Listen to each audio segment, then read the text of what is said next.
देखिए, शरीर के अंग आपके भविष्य को बता सकते हैं। आज उसी पर हम चर्चा करने जा रहे हैं। जरा इसे बहुत ध्यान से सुनिएगा। मैं आपको ऐसी बहुत सारी बातें बताऊंगा, बड़ी रोचक है और आवश्यक भी हैं।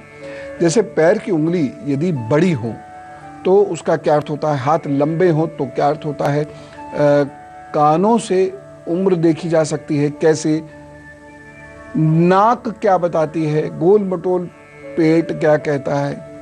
ये बहुत मजेदार सा लग रहा है लेकिन बड़ा गंभीर विषय है, इसलिए आप जरा फटाफट तैयार हो जाइए, स्वयं को देखते रहिए, शीशा उठा लीजिए। साथ ही साथ मैं आपको पीपल का रहस्य और माँ दुर्गा जी का एक खास मंत्र भी बताने वाला हूं। सुनिए, यदि पांव के तलवे सॉफ्ट हैं तो परेशानियां 28वें वर्ष से दूर होना शुरू होंगी। थोड़ा अधिक कड़ा है तो 36वें वर्ष के उपरांत तो भाग्य चमकेगा, परंतु यदि बहुत कड़ा है तो 52वें वर्ष तक जीवन में संघर्ष है, उसके बाद फिर जीवन आसान होगा। बहुत सारे लोग अब ये कह रहे होंगे कि भाई शहर में रहने वाले लोगों के तो तलवे सॉफ्ट होते ही हैं और जो गांव में लोग खेतों में काम करते हैं उनके तो बहुत हार्ड होते ही हैं। देखिए, आप उसे छूकर पता चल जाएगा। और शहर में रहने वाले लोग जो हैं, जो मेहनत नहीं करते हैं, जब वो अपने तलवों को छुएंगे और संघर्ष की स्थिति दिख रही होगी तो उनको पता चल जाएगा उनके तलवे सख्त हैं। और तब तक उलझने और समस्याएं परेशान करती रहेंगी जो मैंने आपको पैर के तलवों के अनुसार भाग्योदय की अवस्था बताई है। देखिए, मायूस नहीं होइए, मैं इसमें बड़ा साफ कह रहा हूं, मायूस मत होइए। संघर्ष होगा इसका मतलब ये नहीं है कि सुख नहीं मिलेगा, बल्कि इसका मतलब है उपलब्धियां प्राप्त करने में मेहनत अधिक लगेगी और सुख थोड़ा देर से मिलेगा। जिन लोगों के तलवे बहुत सख्त होते हैं तो ऐसे लोगों को हमेशा राहु और शनि के उपाय करते रहने चाहिए, इससे जीवन आसान होता चलता है। बस तो मायूस मत होइए, उपाय कीजिए। अगला लक्षण सुनिए, पैरों में बिबाइयां। ये बिल्कुल अच्छा नहीं है, बिवाइयां नहीं पड़नी चाहिए, यानी पैर फटने नहीं चाहिए। अगर अचानक आपके पैर फटने शुरू हो गए तो मान लीजिए कि परेशानियां आ रही हैं, राहु खराब हो गया और ये नुकसान देगा आपको। ऐसे लोगों को कलह और संघर्ष का सामना अधिक करना होगा। ऐसे लोगों को उपाय करने चाहिए, नहीं तो परेशानी होगी। चंदन का साथ पकड़ें, यानी माथे पर चंदन लगाना शुरू करें। गुस्सा कम कर दीजिए, झगड़े करने अपनी तरफ से बंद कर दीजिए, काले कपड़े पहनने बंद कर दीजिए अपनी तरफ से, और अपने जूते चप्पल दान कर दीजिए। इससे पहले कि वो फटें, जो आपने रिजेक्ट किए हैं उसका दान कर दीजिए। सफ़ेद वस्त्र अधिक पहनने शुरू करिए। चंदन का इत्र लगा लीजिए, चंदन के पेंडेंट को गले में धारण कर लीजिए और अपने इष्ट और महामृत्युंजय का जप करते रहिए। नहीं तो पैरों में बिवाइयां ये दिखा रही हैं कि अब कोई संघर्ष आने वाला है जो आपको कुछ वर्ष तक परेशान करेगा। मैं कुछ और अंगों के बारे में बता रहा हूं आपको, जरा गौर से सुनिए। इसे सुनना सावधानी से है बड़ी रुचिकर बात, लेकिन फिर भी गंभीरता बनाए रखिए। जरा पैर पर अपनी नजर मारकर ये देखें कि पैर का अंगूठा बाहर की ओर तो नहीं निकल रहा। जैसे मान लीजिए ये पैर है, हाँ, ये अंगूठा है पैर का, तो ये बाहर की ओर, मतलब बहुत गैप तो नहीं है इसमें। अगर ये बाहर की ओर निकल रहा है तो ये अच्छा नहीं है, ये ऐसे होना चाहिए, ऐसे। लेकिन अगर ये ऐसे हो रहा है तो ये अच्छा नहीं है। ऐसे लोगों के हाथ पैरों में दर्द रहता है, विवाह ठीक नहीं हो पाता और जीवन में अथक परिश्रम के बाद ही थोड़ी सफलता मिलती है। हाँ, आप ये उपाय कर रहे हैं तो जरूर आप इन सब परेशानियों से बचे रहेंगे। हमेशा किसी भी हाथ की मध्यमा में लोहे का छल्ला पहन लीजिए और पहने रहिए, ये उपाय है। और दाल का दान यदा कदा करते रहा कीजिए। साथ ही अच्छा कर्म, अच्छी वाणी, सामाजिकता, अध्यात्म, अध्ययन और सादा भोजन, इसे अपने जीवन में उतार लें, नहीं तो परेशानियां बहुत होंगी। पैर में अंगूठे के बराबर वाली उंगली, यानी पैर की तर्जनी उंगली यदि लंबी हो तो ऐसे पुरुष को स्त्री की ओर से बड़ा आराम मिलता है। और यदि पैर की मध्यमा भी तर्जनी जितनी लंबी हो, यानी अंगूठे के बगल वाली उंगली के बगल वाली उंगली, ये भी अगर लंबी हो तो क्या बात, लंबी अंगूठे से लंबी से मतलब है। ऐसे व्यक्ति को बहुत उपलब्धियां होती हैं और उसकी उपलब्धियों में उसका जीवन साथी चाहे वो स्त्री है या पुरुष है, वह बहुत महत्वपूर्ण भूमिका अदा करता है। यदि उंगलियां बहुत मोटी ना हो, पैर की बात हो रही, यदि पैर की उंगलियां बहुत मोटी ना हो तो सुलक्षणा और मोहक और बेहद गुड़ी पत्नी मिलेगी, ऐसा पता चलता है। और उसके आने के बाद आपके जीवन में धन की प्राप्ति भी खूब होगी।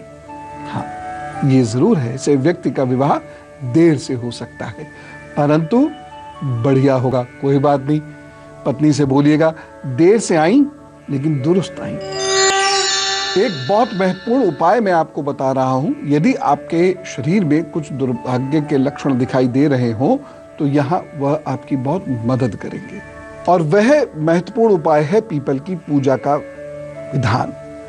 पीपल की पूजा यूं ही नहीं की जाती, ये एक बड़ा अद्भुत पेड़ है। इसकी पत्तियों के रस से श्रवण शक्ति, सुनने की शक्ति बढ़ती है। इसकी छाल से जख्म भरते हैं और गला और भाषा, वाणी गला और वाणी सुधरती है। इसकी जड़ से मुंह के छाले ठीक होते हैं। वमन यानी वॉमिटिंग की समस्या इसके फल से दूर हो जाती है, और इसकी पत्तियों के प्रयोग से कब्ज दूर होता है। और सबसे महत्वपूर्ण बात, इसके नीचे की गई साधना कभी खाली नहीं जाती। इसलिए यह भगवान श्री कृष्ण और भगवान बुद्ध को अति प्रिय था। अतः शनि, राहु और कुपित मंगल जब बुरा फल दे रहे हों तो चौमुखा दीपक जलाकर इस वृक्ष की नीचे बैठकर, इस वृक्ष नीचे बैठकर पूजा करें। चौमुखा दीपक जलावें और फिर इस पेड़ के नीचे बैठकर वहीं ओम शम शनिश्चराय नमः का अधिक पाठ करें। लोग सामान्यतः जाते हैं, दीपक जला के तुरंत भाग आते हैं, या तेल छोड़कर तुरंत भाग आते। नहीं, वहां बैठकर ये जप यदि आप करेंगे तो ये शनि के गंभीरतम या राहु के गंभीरतम संकटों को काटेगा। आपके आगे आने वाले 12 महीने बहुत अच्छे हैं, लेकिन पहले मैं सोच रहा हूं आपको उदास कर दूं, नेगेटिव बातें बताऊं, और वो ये है रिश्तों के लिए बहुत अच्छे नहीं है। खासतौर से प्रेम संबंध या ग्रस्त के लिए ये आगे आने वाले 12 महीने बहुत अच्छे नहीं हैं। अब अच्छी बातें, घर बन सकता है, रिश्ते जुड़ भी सकते हैं, विवाह के, संतान के योग बनते हैं, नई शिक्षा, नई नौकरी, नए व्यापार के योग भी बनते हैं, घर साफ सुथरा सुंदर होगा, इसके योग बनते हैं, रेनोवेशन वगैरह के। तो यह अच्छा हो गया। अब बुरा जो है उसे ठीक करने के लिए आप क्या कीजिए कि शुक्रवार को नमकीन बांटना शुरू कर दीजिए, और घर के अंदर कोई भी मंगल समाचार सुने आप तो पहले मिठाई नहीं बांटिएगा, नमकीन बांटिएगा। वह सस्टेन करेगी और आगे बढ़ेगी, मंगल कार्य बढ़ते चले जाएंगे। ठीक है, तो wish you all the best. मन पर नियंत्रण रखिएगा और आकर्षण से बचिएगा, ये बता रहा हूं पहले ही। किशोर कुमार जी हमारे साथ हैं अंबाला से। राम राम। हाँ जी, राम राम गुरु जी। गुरु जी राम राम जी। हाँ जी, राम राम गुरु जी। जी राम राम। मेरे को तो भरोसा ही नहीं हो रहा, मुझे गरीब से भी आप बात करेंगे। अरे कैसी बात कर रहे हैं? नहीं, मेरा तो, मैं बहुत दुखी हूँ, मैं तो आपसे बात कर खुश हो गया। चल, प्रभु ने चाहा तो सब ठीक होगा। बताइए क्या डेट ऑफ बर्थ है? 26 अगस्त 1958 जी। 8:07 में सुबह जी। मुंबई महाराष्ट्र। जी हाँ जी। हाँ बताइए। तो गुरु जी, मैं ये बात करना चाहता हूँ, हमारा मकान है छोटा। अच्छा। तो मैं प्राइवेट नौकर हूँ, नौकरी भी मेरी इस टाइम नहीं है। हाँ। तो हम बेच के ना थोड़ा बड़ा लेना चाहते हैं। ओ, ये बात, मैं कहूँ कितनी बड़ी मुसीबत टूट गई जब आपने शुरू में बोला था। तो खैर ले लीजिए, ले लीजिए। तो ये हमारा बिक रहा है।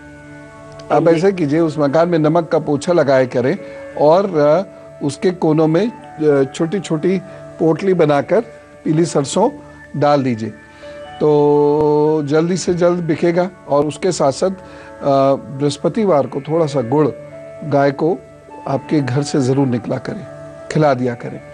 यदि गाय नहीं मिलती है तो शहद पूजा के स्थान पर दे दिया कि जहाँ भी पूजा होती है। तो ये उपाय कर लीजिए, तो मुझे लगता है जुलाई अगस्त तक, नहीं तो सितंबर तक मकान बिक जाएगा। खरीद लीजिए, अच्छा, उसमें क्या है। ऐसा नहीं है कि सब लोगों के किस्मत में सब अच्छा हो। हर एक की किस्मत में कुछ अच्छा होता है, ज्यादातर परेशानियां ही होती हैं, लेकिन इन परेशानियों से निपटा जाता है। कैसे निपटा जाता है ये बताऊंगा। और आप गुरु मंत्र में नाक के बारे में चर्चा करें। चपटी नाक हो, छोटी भी हो, गाल थोड़े से फूले हो, इतने नहीं, थोड़े से फूले हो, तो ऐसे व्यक्ति का बुद्ध अच्छा होता है।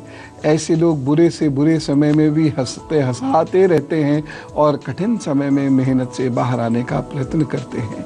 यदि किसी की नाक बड़ी हो, चौड़ी हो, नथुने भी बड़े बड़े हों, तो ऐसा व्यक्ति संघर्ष करता है, अच्छे पद पर पहुंचता है, जमीन से जुड़कर रहता है, लोगों से भी जुड़ता है। लेकिन ऐसे लोगों को अपना राहु ठीक रखना चाहिए, अन्यथा परेशानी होगी। और राहु कैसे ठीक रखें? चींटियों को आटा दें। जिन लोगों के नाक के नथुने छोटे होते हैं उन्हें जीवन में अधिक मेहनत नहीं करनी पड़ती। लंबी पतली सीधी ऊंची नाक लोगों के भाग्य को बढ़ाने वाली होती है। ये अच्छे सूर्य की निशानी होती है, पर इन्हें वाहन से खतरा रहता है और बहुत ध्यान से चलना भी चाहिए। साथ ही साथ इनके चरित्र पर टीका टिप्पणियां बहुत होती हैं और कभी कभी ये लोग पद और नाम पाने की अन्य दौड़ में बहुत बड़े कॉम्प्रोमाइज़ कर जाते हैं, जिसकी वजह से इन्हें बहुत बहुत बड़ा दंड भी मिल सकता है। लेकिन इन्हें किसी के पीछे भागने या कॉम्प्रोमाइज़ की ज़रूरत नहीं है, क्योंकि इस नाक वालों का सूर्य वैसे ही अच्छा है और इसलिए आपको वैसे ही सफलता मिलेगी। दुर्गा जी बहुत सारी परेशानियों को दूर कर देती हैं, तो जो विकृतियाँ या परेशानी आप महसूस कर रहे हैं उनसे बचने के लिए बोलिएगा ओम दुम दुर्गाय नमः। कमलगट्टे की माला से कम 5 मालाएं रोज करना शुरू करिए, बिल्कुल शांत भाव से दुर्गा मैया को समर्पित होते हुए। परेशानियां माँ अपने आप दूर करेंगी। अब चलने का वक्त हो गया। देखो मैंने आपको कितनी महत्वपूर्ण बातें बताई। अब इन्हें जो उपाय मैंने बताए ज़रूर आपने याद रखा होगा, समय आने पर इन उपायों का प्रयोग ज़रूर करें। ये जो उपाय है, देखने में छोटे लागे घाव करे गंभीर, यानी उल्ला गुरु के उपाय कभी ना खाली जाए। ये उपाय बहुत महत्वपूर्ण है और बहुत साधारण है। बस जो उपाय मैं आपको बताता हूँ इसमें ईमानदारी बहुत चाहिए, इसमें रेगुलरिटी बहुत चाहिए, इसमें ध्यान चाहिए, इसमें पूर्ण समर्पण चाहिए। बाकी तो कोई फॉर्मेलिटी है ही नहीं। अगर आप ये उपाय करते रहेंगे तो बहुत सारी परेशानियाँ खत्म होंगी। वैसे भी ऐसा कौन है जो 100% बन के आया हो ऊपर से? नहीं है कोई भी। सबको अपनी अपनी भूमिकाएं निभानी होती हैं और साथ ही साथ अपनी अपनी संघर्ष परेशानियां झेलनी होती हैं, फिर भी प्रभु का कार्य करना होता है। तो आप भी जुटिए, करिए, हारिए मत। और हमेशा याद रखिए, when the going gets tough, the tough gets going। तो जो मजबूत लोग होते हैं वही बुरे समय में आगे बढ़ पाते हैं, बाकी टूट जाते हैं। लेकिन ये उपाय और प्रभु साधना आपको कभी नहीं टूटने देगी।